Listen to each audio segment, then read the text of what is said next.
नमस्कार मित्रांनो, मी आहे दीपक काळे सर्वांचं स्वागत आहे। आणि आज आपण पाहणार आहोत विलासराव देशमुख शासकीय वैद्यकीय महाविद्यालय व रुग्णालय लातूर येथील जाहिरात 10वीच्या विद्यार्थ्यांसाठी एक चांगली सुवर्ण संधी आहे। जवळपास इथं आपण पाहतो या जाहिरातीमध्ये ही शासनाची ओरिजिनल जाहिरात आहे।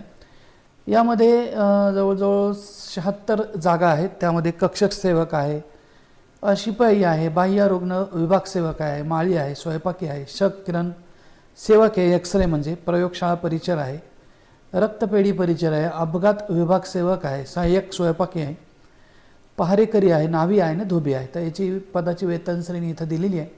रिक्त पदांची जागा इथं दिलेली आहे, आपण डिटेल ते पाहणार आहोतच। आता इथं आपण या जाहिरातीप्रमाणे आपण इथं पाहणार आहोत। बघा इथं दिलेलं आहे, आपल्याला ही जी वेबसाईट आहे या वेबसाईटवरनं आपल्याला इथं फॉर्म भरायचा आहे दिलेल्या तारखेच्या आत।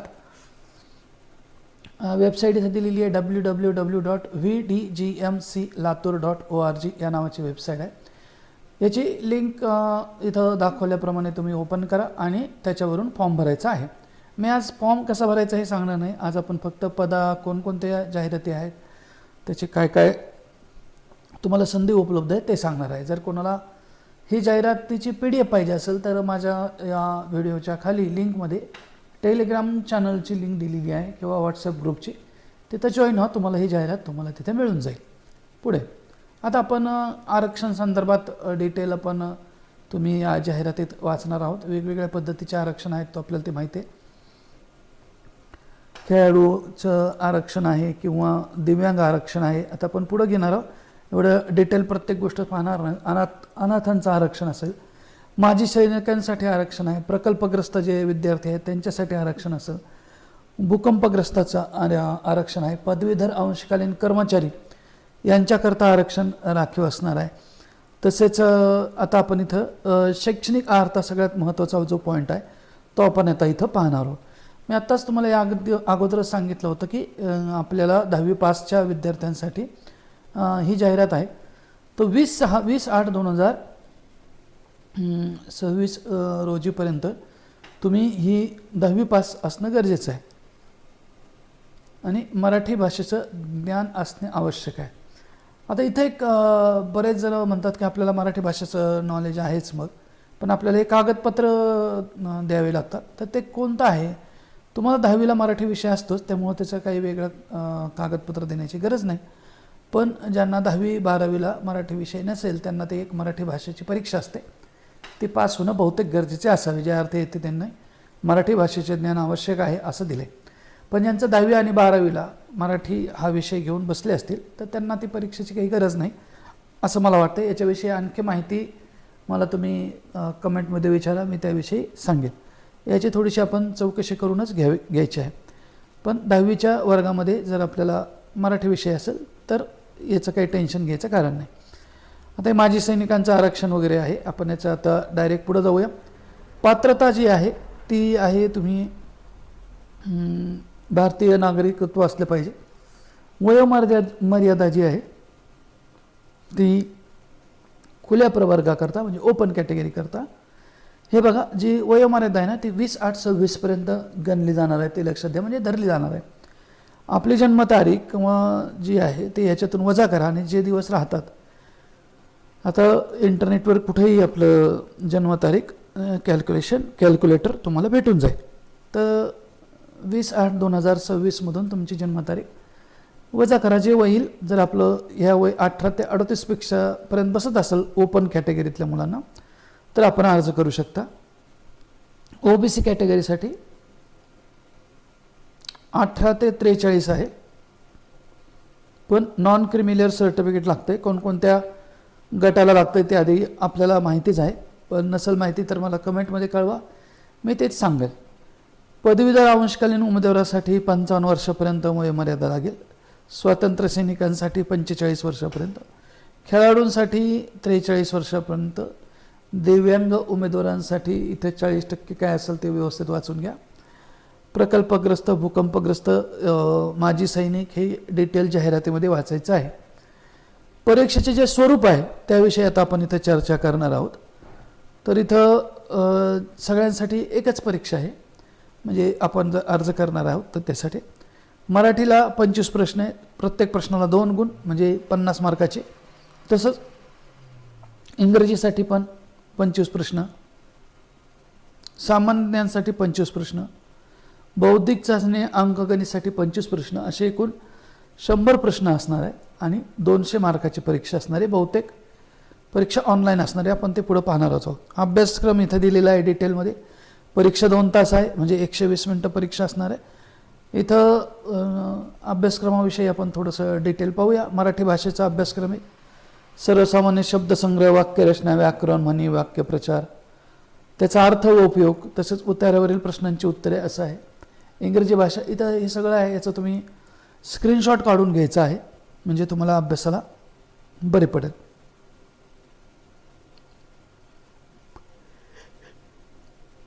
परीक्षा जी आहे ती 10वीच्या लेवलची असणार आहे.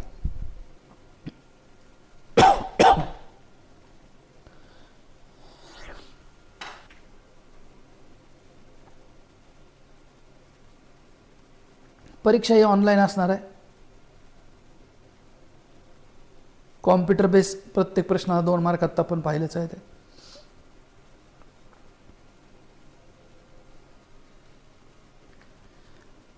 आता सगळ्यात महत्त्वाचा प्रश्न आहे, ऑनलाईन प्रश्नपत्रिका असली तरी हा एक महत्त्वाचा प्रश्न आहे. उमेदवार आता वस्तुनिष्ठ बहुपर्यायी स्वरूपांची प्रश्नांनी दिलेल्या 4 उत्तरांपैकी सर्वात योग्य उत्तरे उत्तरपत्रिकेत नमूद करावे.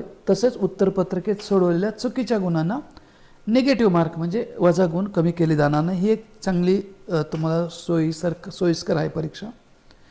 आता कॉम्प्युटर बेस परीक्षा आहे. ती कशी आहे, प्रत्येक सत्राच्या प्रश्नपत्रिका स्वतंत्रपणे उपलब्ध केल्या जाणार आहेत. आता 4 सत्र आहेत ते आपण पुढं पाहूया. सत्र 1 ते अंतिम सत्र यामधील प्रश्नपत्रिकेचे स्वरूप, त्याची काठिण्यता तपासण्यात येऊन त्याचे समानीकरण नॉर्मलायझेशन पद्धतीने गुणांक निश्चित करून निकाल जाहीर करण्यात येणार आहे. TCS टाटा कन्सल्टन्सी नावाची जी कंपनी आहे त्यांच्याकडून बहुतेक ही माहिती प्रकाशित केलेली आहे. समानीकरण सर्व परीक्षार्थी यांना बंधनकारक राहील, याची सर्व विद्यार्थ्यांनी नोंद घ्यावी. हेच आपण डिटेल नंतर चर्चा करूया. ऑनलाईन परीक्षा आहे एवढंच लक्षात ठेवा. कोणकोणते कागदपत्र लागतील तर तेही आपण नंतर चर्चा करू. कोणते कागदपत्र लागतील ते इथं दिलेले आहेत पहा कागदपत्र. 10वीचा लागणार आहे आपल्याला शैक्षणिक पुरावा, वयाचा पुरावा. आता वयाचा पुरावा काय चालेल आपल्याकडं, तर शाळा सोडल्याचा दाखला किंवा डेट ऑफ बर्थ सर्टिफिकेट असेल तरी चालेल, किंवा 10वीच्या प्रमाणपत्रावर तुमचं जन्मतारीख असते ते पण चालायला पाहिजे. शैक्षणिक अर्हता इत्यादीचा पुरावा, आता आपण 10वी आहेत, 10वीच्या पुढे जर असेल तर तेही लागेल. सामाजिकदृष्ट्या मागासवर्गीय असल्याचा पुरावा ते एक लागेल. आर्थिकदृष्ट्या म्हणजे EWS दुर्बल घटक असल्याबाबतचा जे लागू होतील त्यांच्यासाठीच आहे. नॉन क्रिमिलियर प्रमाणपत्र आता चालू लागणार आहे, म्हणजे व्हॅलिडिटी त्याची ह्या प्रमाणपत्राची डेट जाहीर करण्यापर्यंतचे असणं गरजेचं आहे. नॉन क्रिमिलियरची व्हॅलिडिटी कशी पाहायची काय ते आपण नंतर एका स्वतंत्र व्हिडिओमध्ये पाहूया. अपंग असल्याचं दिव्यांग व्यक्ती असल्याचा पुरावा आपण आपल्याला लागणार आहे. माजी सैनिकाचा पुरावा जर असेल कोणी तर, खेळाडू जर कोणी असेल तर त्याचा पुरावा लागेल. प्रकल्पग्रस्तासाठी भूकंपग्रस्त, अंशकालीन पदवीधर असं असणार आहे. SSC नावात बदल झाल्याचा पुरावा. आता SSC नावात बदल झाल्याचा पुरावा आता काय आहे तर बघा, हे महत्त्वाचं 13 नंबरचं पॉईंट. ज्या मुली असतात त्यांचं लग्नाच्या अगोदरचं म्हणजे SSCचं नाव वेगळं असतं आणि लग्नानंतरचं नाव वेगळं असतं, तर त्यांना मॅरेज सर्टिफिकेट चालेल किंवा मग गॅझेट चालेल. तर या पद्धतीने आपल्याला नावात बदल झाल्याचा पुरावा लागणार आहे. जर का आपले डॉक्युमेंट 2 वेगवेगळ्या नावावर असतील तर, पण जर डॉक्युमेंट जर सगळे एकाच नावावर असतील तर मग मात्र त्याची गरज पडणार नाही. राखीव महिला, मागासवर्गीय म्हणजे आता इथं जर यासाठी आपण दावा करणार असेल तर आपल्याला रहिवासी प्रमाणपत्र डोमसाईल गरजेचं आहे. मराठी भाषेचं ज्ञान असल्याचा पुरावा. आता मगाशीच आपला ह्याचा विषय झाला होता. मराठी भाषेचं ज्ञान म्हणजे आपल्याला जर 10वी आणि 12वीला मराठी विषय असेल तर तोच पुरावा आपण द्यायचा आहे. पण जर का तो विषय नसेल तर त्यासाठी एक परीक्षा असते शासनाची, ती पास होणं आवश्यक आहे. आता ती एवढ्या लवकर म्हणजे परीक्षेच्या अर्ज भरतानाच ती लागणार आहे. बहुतेक सर्वांना आपल्याकडे मराठी विषय असतो, त्यामुळं त्याचं काही जास्त तुम्ही हा मराठी भाषेचा ज्ञान असल्याचा पुरावा तुम्ही तो देऊ शकता. ठीक आहे, पुढे पाहूया आपण आता. एका वेळेला एकच अर्ज करायचा. अर्जाची वेबसाईट आपण मागच पाहिलेली आहे. परीक्षा केंद्र येथे आपण विस्तृतपणे पुढं पाहणार आहोत. परीक्षा केंद्र आपल्याला ऑनलाईन फॉर्म भरतानाच निवडायचं आहे, नंतर त्यात बदल करता येणार नाही असं सांगितलं आहे. आता आपण पाहूया परीक्षा फी किती आहे. तर इथं नेहमीसारखे महाराष्ट्र शासनाच्याकडं 10,000 रुपये फी भरावी लागते आणि राखीव प्रवर्ग म्हणजे ओपन सोडून बाकीच्या सगळ्यांना 900 रुपये फी आहे. म्हणजे फारसा काही राखीव प्रवर्ग आहे म्हणून तुम्हाला काही फारसा फायदा होतो आहे असं काही इथं दिसत नाही आहे. पण ठीक आहे, आपल्याला नियमाप्रमाणे शासनाच्या आपल्याला राहावं लागणार आहे. फक्त इथं असे सगळ्यांची अपेक्षा आहे विद्यार्थ्यांची की इथं खूप 1000 रुपये म्हणजे जर आपल्याला साधारणतः 10 ते 20 फॉर्म किंवा जर एखाद्याला 30-40 फॉर्म भरले तर फॉर्म भरण्यातच त्याचा सगळा खर्च वाया जाऊ शकतो. तेव्हा शासनाने याचाही विचार करावा असं मला वाटतं. ठीक आहे, आपला तो विषय नाही, आपण पुढे जाऊया. आता ही जी फी आहे नॉन रिफंडेबल आहे, ते काही सांगण्यासारखी गरज नाही. ऑनलाईन पद्धतीने फी भरावी लागणार आहे. अर्ज करण्याची लास्ट डेट आहे 10 सप्टेंबर 2026 रोजी. शक्यतो तुम्ही शेवटच्या डेटला अर्ज करू नका. 5 वाजेपर्यंत आहे, 15, 16, 17 म्हणजे रात्री येईपर्यंत नाही. हे डेट लक्षात ठेवा. 10 तारीख गृहीत धरूच नका तुम्ही. 9 तारखेला शक्यतो फॉर्म भरा. काही वेबसाईटला वगैरे अडचण आली तर तुमचं फॉर्म भरला गेलेला असेल. ऑनलाईन पद्धतीने परीक्षा शुल्क भरण्याची तारीखही 10 तारखेला, मात्र ती 11 वाजेपर्यंत आहे. म्हणजे फॉर्म मात्र तुम्हाला लवकर भरायचा आहे आणि फी भरण्याची मुदत त्यांनी रात्री 12पर्यंत दिलेली आहे. 23:49 म्हणजे रात्री 12पर्यंत. कालावधी, परीक्षेचा दिनांक आणि कालावधी या वेबसाईटवर नंतर कळवण्यात येईल. हे बाकीच्या जे अटी आहेत दिव्यांग उमेदवाराकरता ते नंतर वाचा. निवड सूचीचा कालावधी आहे 1 वर्षासाठी असणार आहे. हे आपण डिटेल वाचून घ्या. निवड सूचीचा कालावधी, प्रवेश प्रमाणपत्र परीक्षेच्या आधी 10 दिवस वेबसाईटवर असणार आहे. परीक्षेचे नियम नेहमीसारखे असतात. हे प्रवेशपत्र लागणार आहे, त्याबरोबर तुमचं एक ओळखपत्र लागणार आहे नेहमीसारखे. आठवड्याच्या 1 आठवडाभर आधी परीक्षेच्या आधी वेबसाईटवर तुमचं प्रवेशपत्र उपलब्ध असणार. बहुतेक वेळेला गव्हर्नमेंटचे सगळे नियम या पद्धतीनेच असतात. जर का परीक्षेच्या दिनांकापूर्वी 3 दिवस अगोदर प्रवेशपत्र प्राप्त न झाल्यास अर्ज सादर केल्याचा पुरावासह मदत कक्षाकडे संपर्क साधायचा आहे. ते पण दिलेले आहे त्यांनी. आता ओळखीचा पुरावा म्हणून आधार कार्ड आहे, मतदान कार्ड आहे, पासपोर्ट आहे, पॅन कार्ड आहे, स्मार्ट कार्ड आहे, ड्रायव्हिंग लायसन आहे, कोणतेही एक न्यायचं आहे. ओरिजिनल लागणार आहे हे लक्षात ठेवा आणि त्याचीच एक झेरॉक्स कॉपीसुद्धा लागणार आहे. बऱ्याच वेळेला काय होतं परीक्षेत, हे मला नेहमीचं चित्र आढळतं. जेव्हा परीक्षा केंद्रावर बऱ्याच वेळेला माझं भेटणं होतं त्यावेळेस काय होतं, मुलांचं ओरिजिनल आणतात पण झेरॉक्स त्याची विसरून जातात. म्हणजे प्रवेशपत्र, एक ओरिजिनल कार्ड आणि त्याची झेरॉक्स लागणार आहे. आता झेरॉक्स म्हणणं इथं बरोबर नाही, खरं तर इथं परीक्षा छायांकित प्रत यालाच आपण आपल्या बोलीभाषेत झेरॉक्स म्हणतो. ठीक आहे, तर तुम्हाला ते न्यायचे आहे, ते विसरू नका. कारण परीक्षेच्या केंद्राच्या शेजारी जर झेरॉक्स नसेल तर ते मिळवण्यासाठी प्रचंड दमछाक होते आणि आपलं परीक्षेच्या टेन्शनमध्येही आणखी आपल्याला एक टेन्शन वाढत जातं. तर थोडंसं हे लक्षात ठेवा. आता इथं आधार कार्डचं काही दिलेलं आहे, डाउनलोड केलेलं ई आधार कार्ड. जर तुम्हाला ई आधार कार्ड न्यायचं असेल म्हणजे प्रिंट केलेलं, तर त्याचं स्पष्टपणे ते डाउनलोड केलेलं रंगीत प्रिंट चालणार आहे. कलर प्रिंट त्याची ब्लॅक अँड व्हाईट चालणार नाही. तर हे एक लक्षात घ्या. आणि ज्या दिवशी तुम्ही काढले त्याच्यावर डेट ऑफ जनरेशन असणं गरजेचं आहे. नावामध्ये बदल असला तर तुम्हाला सांगितलं होतं मी, गॅझेट तुम्हाला सादर करणं आवश्यक आहे किंवा विवाहित स्त्रियांच्या बाबतीत त्यांनी मॅरेज सर्टिफिकेट देणं गरजेचं आहे. तर शक्यतो गॅझेटचाच उल्लेख आहे, तर मॅरेज सर्टिफिकेटचा उल्लेख काही दिलेला नाही. इथं दिले विवाह निबंधक यांनी दिलेला दाखला, नावात बदल झाल्यासंबंधी अधिसूचित राजपत्र चालणार बहुतेक त्याची छायांकित प्रत मात्र परीक्षेच्या वेळी असणं गरजेचं आहे. सगळ्यात महत्त्वाचं आहे बघा. ज्यांच्या म्हणजे लग्न झालेल्या मुली आहेत, महिला आहेत, त्यांनी विशेष करून लक्षात ठेवा, जर नावामध्ये बदल असेल तर याची प्रत, झेरॉक्स छायांकित प्रत गरजेची आहे परीक्षेला नेताना, विसरू नका. परीक्षेसाठी प्रवेश आहे 2 तास अगोदर जायचं आहे परीक्षा केंद्रावर. परीक्षा सुरू झाल्यानंतर उमेदवारांना प्रवेश दिला जाणार नाही. अगोदर सगळं चेकिंग डॉक्युमेंटचं सगळं होतं. त्यामुळं ज्यांनी परीक्षा दिलेली नाही अगोदर त्यांच्यासाठी सांगतो, रिपोर्टिंग टाईम असतो त्याच्या आत जायचं आहे. परीक्षेमध्ये आधी तुमच्या हॉल तिकीटवर रिपोर्टिंग टाईम येतो. हॉल तिकीट आल्यावर परत त्याची चर्चा करूया, कारण बरेच जण रिपोर्टिंग टाईम झाला की गेट बंद होतं आणि मग परीक्षेस आपल्याला बसता येत नाही.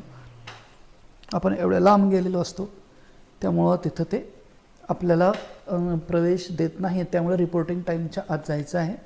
परीक्षेचे आणखी काही नियम असतात. जनरली जर ऑनलाईन परीक्षा असेल किंवा कोणती परीक्षा असेल, रिपोर्टिंग टाईमच्या आत जायचं आहे. पेन लागत असेल तर ट्रान्सपरंट पेन लागेल बहुतेक, आणि तुम्हाला बॉटल न्यायची असेल पाणी पिण्यासाठी तीसुद्धा ट्रान्सपरंट लागेल. असे सर्वसाधारण नियम असतात. याच्यात जरी दिले नसले तरी असेच नियम सर्वकडे असतात. ठीक आहे, पुढे पाहूया. आता इथं गैरप्रकरणी अनेक कारवाई आहे. ह्याच्यात काय मी जास्त वेळ घालवत नाही. तुम्ही वेबसाईट, माझ्या टेलिग्राम चॅनलवर मी डिटेल PDF देणार आहोत, तिथं तुम्ही आणखी डिटेल वाचा. परीक्षेच्या वेळी सरळ आहे. स्मार्ट वॉच आहे, digital phone, watch, mobile phone, camera किंवा अशा प्रकारचे जाहिराती, सिम कार्ड, ब्लूटूथचे कोणतेही, म्हणजे थोडक्यात म्हणजे तुम्हाला जे काही गैरवापर करू नये म्हणून त्यांनी त्याला काय केलेलं आहे, बंदी घातलेली आहे. परवानगी नसलेली पुस्तके, बॅग, लेखन पॅड, पाऊच, परिगणक म्हणजे कॅल्क्युलेटर इत्यादी प्रकारचे साधने बाळगण्यास मनाई आहे. त्यामुळे ते न्यायचं नाही आहे. ठीक आहे.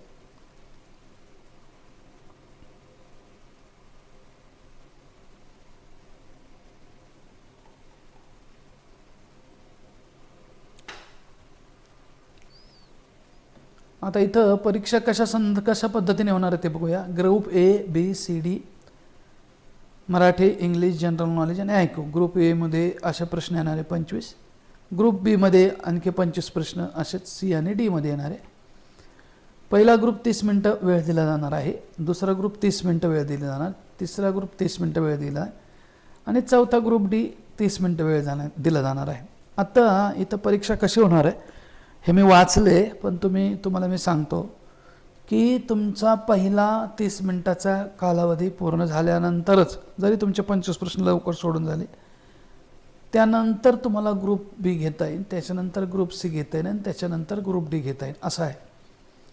तुम्ही direct A group, B group असं कुठेही चेंज करू शकणार नाही. आता आपल्याला सगळ्यात महत्त्वाचं आहे कोणकोणते पद आहेत. सगळ्या पदांसाठी 10वी ही पात्रता आहे, लक्षात ठेवा. 10वी पास. कक्षसेवकचे एकूण 36 पदं आहेत. याचा तुम्ही स्क्रीनशॉट काढून घ्या. आपापल्या कॅटेगरीप्रमाणे तुम्ही हे पदं तुम्हाला इथं दिसतात आहे. स्क्रीनशॉट काढा आणि त्याप्रमाणे पहा. याचा डिटेल आता काही मी विचार करत नाही किंवा तुम्हाला सांगत बसत नाही आहे. कक्षसेवकचे 36 पदं आहेत. थोडा वेळ मी थांबणार आहे स्क्रीनशॉट काढण्याकरता. बाह्य रुग्ण विभाग सेवक याचे एकूण 5 पदं आहेत. स्क्रीनशॉट काढून घ्यायचा आहे.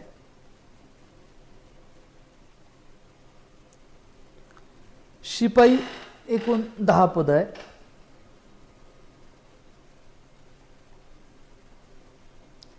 माळी याचं एकच पद आहे, ते पण अनुसूचित जातीकरता महिलांसाठी राखीव आहे. ते सुद्धा याचं तुम्ही चार्ट डिटेल पहा कॅटेगरी वाईज. स्वयंपाकी याची 4 पदं आहेत, अनुसूचित जातीकरता ते पण महिलांकरता राखीव आहे. भजक कॅटेगरी करता ते सर्वसाधारण राखीव आहे, महिला पुरुष दोघे अर्ज देऊ शकतात. इतर मागास प्रवर्ग इथं 1 जागा आहे, पण ती महिलांसाठी राखीव आहे स्वयंपाकीसाठी. किरण परिचर, एक्सरेचं परिचर आहे तिथं. एक्सरे मशीनच्या एक परिचर म्हणा, शिपाई म्हणा, तुम्ही काही त्याला म्हणा. एकूण एकच पद आहे आणि ते अराखीव म्हणजे ओपन कॅटेगरी करता आहे. ते त्यात महिला पुरुष दोन्ही अर्ज करू शकतात. प्रयोगशाळा परिचाराची 1 जागा आहे, ती पण आहे अराखीव म्हणजे ओपन कॅटेगरी करता. महिला आणि पुरुष दोन्ही अर्ज तुम्ही करू शकता. रक्तपेढी परिचय याच्यातही अराखीव पदाकरता आहे ते पण तुम्ही पाहून घ्या. एकच जागा आहे. अपघात विभाग सेवकला 4 जागा आहेत. या कॅटेगरीप्रमाणे जागा आहेत ते चेक करून घ्या. सहाय्यक स्वयंपाकी या 4 जागा आहेत. या कॅटेगरीप्रमाणे त्या राखीव आहेत. पहारेकरीच्या 5 जागा आहेत. या कॅटेगरीप्रमाणे ते लागू आहेत. नावी या पदासाठी 4 जागा आहेत. त्या इथं दिलेल्या आहेत त्याप्रमाणे कॅटेगरी वाईज चेक करून घ्या. धोबी या पदासाठी 3 जागा आहेत. कॅटेगरी वाईज या जागा दिलेल्या आहेत ते चेक करा. अशा पद्धतीने ह्या जागा आहेत. नंतर ही जी जाहिरात आहे या पद्धतीने ती असणार आहे. आणि या संदर्भात काही जर शंका असेल तर माझ्या टेलिग्रामला किंवा व्हॉट्सअपला तुम्ही करू शकता. मी व्हॉट्सअपचं जो चॅनल लिंक आहे आपली गव्हर्मेंट जॉब म्हणून असं चॅनल आहे आपलं व्हॉट्सॲपवर, आणि टेलिग्राम चॅनल आहे. दोन्ही चॅनलची लिंक तुम्हाला मी देण्याचा प्रयत्न करेल आपल्या कमेंटमध्ये. तर तुम्ही मला सांगा आणि तिथं पहा, तिथं डिटेल दिलेली आहे. धन्यवाद मित्रांनो. तर या पद्धतीच्या जर जाहिराती आपण पाहणार आहोत तर चॅनलला सबस्क्राईब करायला सांगायची गरज नाही. बऱ्याच जणांनी केलं आहे आणि आपणही ते कराल. पुढं असंच प्रेम ठेवाल, वृद्धिंगत होईलच. तर धन्यवाद मित्रांनो. या पद्धतीचे आणखी बरेचसे व्हिडिओमध्ये राहिले होते टाकायचे. आता परत आपण सुरू करूया. दररोज आठवड्यातनं 4-5 तरी व्हिडिओ आपल्या उपयोगाचे येतील अशा पद्धतीने.